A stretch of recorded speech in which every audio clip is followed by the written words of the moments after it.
केलेलं आहे की महाविकास आघाडीचा मुख्यमंत्री हा संख्या बळावर ठरणार आहे, त्यामुळे तुम्हाला वाटत नाही का की उद्धव ठाकरेंची आता वाट चुकली किंवा ते एकाकी पडले? मी कसं सांगणार?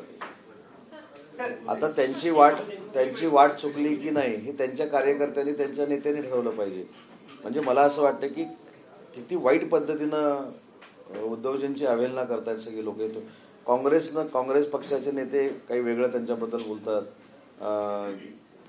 पवार साहेबांनी तर आज क्रिस्टल क्लिअर करून टाकलेलं आहे की मुख्यमंत्री पदाची कोणी, म्हणजे थोडक्यात इनडायरेक्टली मला जे काही थोडंफार राजकारण कळतं, जास्त नाही थोडं जे कळतं त्याच्यामधनं की नाही तुमचं म्हणण्याला आम्ही किंमतच देत नाही, आमचं जे काय ते आम्ही निवडून येऊन नंतर ठरवू, असं त्याच्यातला मतितार्थ आहे, सारांश आहे.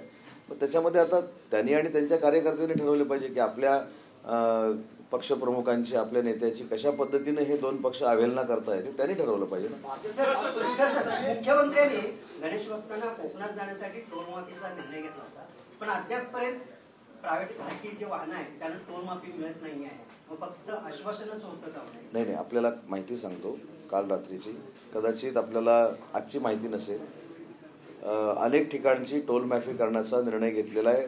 त्याच्यानंतर मुंबई गोवा महामार्गाची परिस्थिती सुधारावी यासाठी स्वतः मुख्यमंत्री त्या कशेडीपासून खेडपर्यंत जाऊन आलेले आहेत. मुंबई पुणे बेंगलोर रस्त्यावरची टोलमाफी देखील केलेली आहे.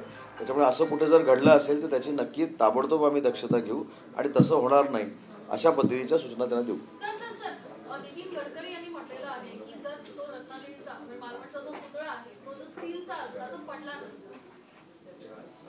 नाही, आता शेवटी गडकरी साहेबांनी जे काय अभ्यासानं सांगितलेलं आहे तर तो नौदलाचा विषय आहे. त्याच्यामुळे गडकरी साहेबांनी जे काय सांगितले त्याच्यावर मी काहीतरी माझी रिॲक्शन देणं ही योग्य नाही.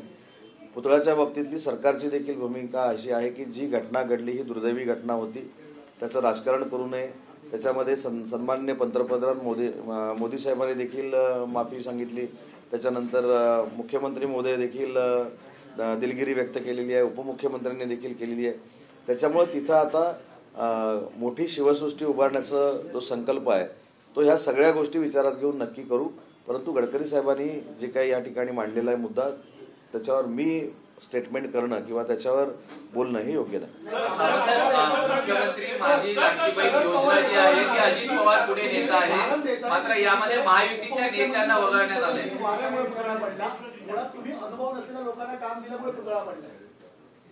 तुमच्याच माध्यमातून 4 दिवसापूर्वी एक मी मुलाखत बघितली आणि फोन ऐकला की आता मला एक्झॅक्टली कुठं सांगता येणार नाही की तिथल्या लोकप्रतिनिधींनी असं सांगितलं की तिथलं आजूबाजूच्या परिसराचं सुशोभीकरण जे केलं ते उभाटाच्याच एका कार्यकर्त्याने केलं.